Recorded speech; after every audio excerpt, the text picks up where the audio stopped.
What is an idea? Welcome to Think Like a Philosopher.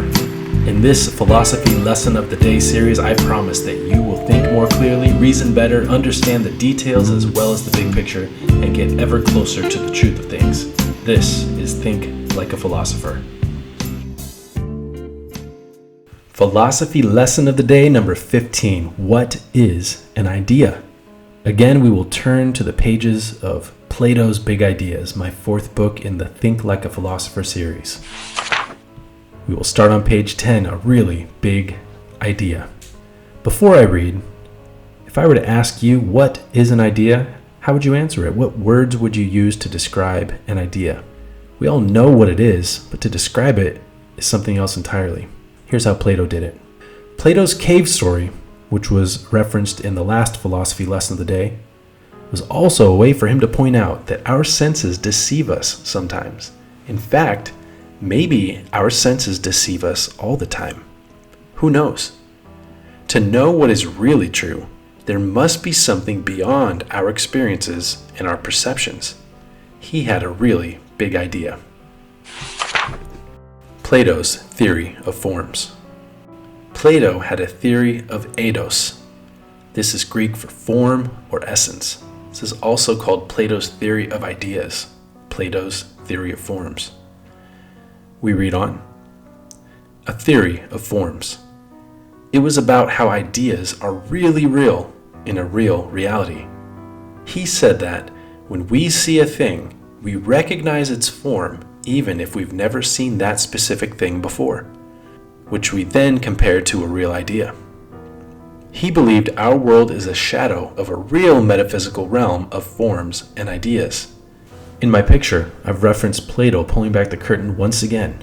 Remember, in a previous philosophy lesson of the day, this was to show physical and metaphysical.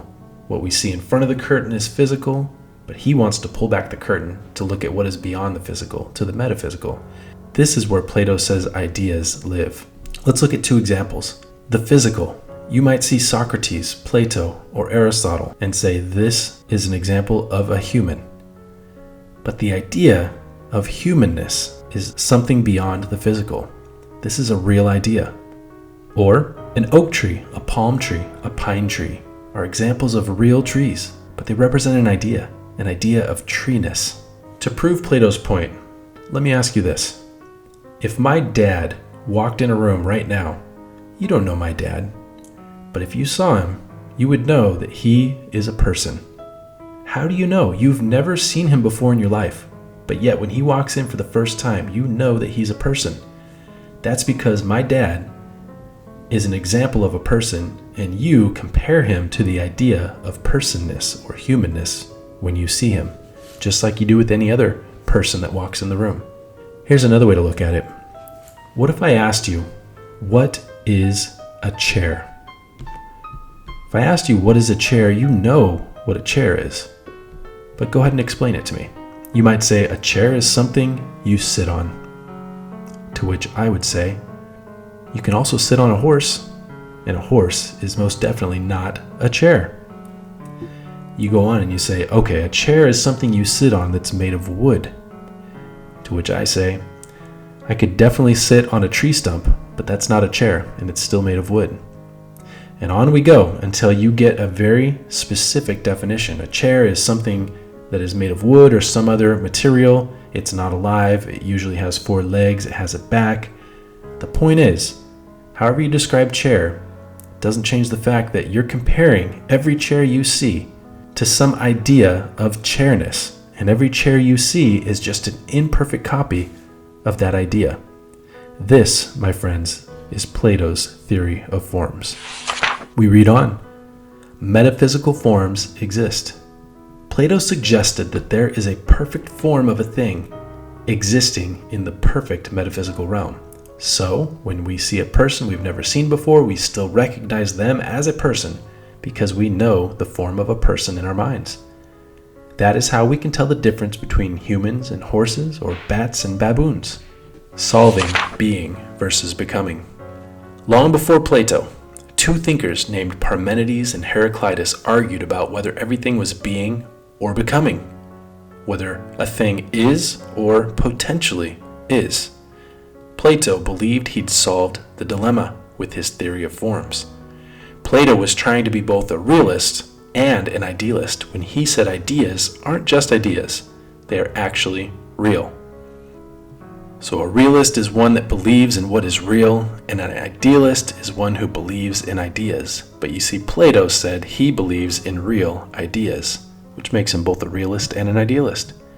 He might have said something like this: real ideas in the metaphysical realm have pure form and actuality, that's being, and the imperfect copies of things in our real world have potentiality, becoming.